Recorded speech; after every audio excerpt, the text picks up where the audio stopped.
நாமக்கல் மாவட்டம் திருச்செங்கோடு பகுதியில் பொங்கல் பண்டிகையை முன்னிட்டு நடைபெற்ற கோலப் போட்டியில் பெண்கள் தங்களது வீட்டு வாசலில் டிவிகே கட்சியின் கொடியை வரைந்து டிவிகேவின் இனிய பொங்கல் நல்வாழ்த்துக்கள் என எழுதினர்.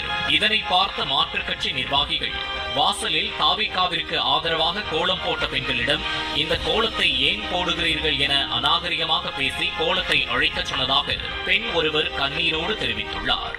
வீடு கட்டுற பிரச்சனையை நீங்க எழுதுறீங்க, நீங்க என்ன காசு தர்றீங்களா? நம்ம சொந்தமா ஏதோ ஒரு பிரச்சனை பண்ணி விட்டுறது இல்ல அதாவது ஏடிஎம்கே வடிவேலும் சொன்னா அவங்களுக்கு அப்படியே உடனே பிரஷர் ஏறும்.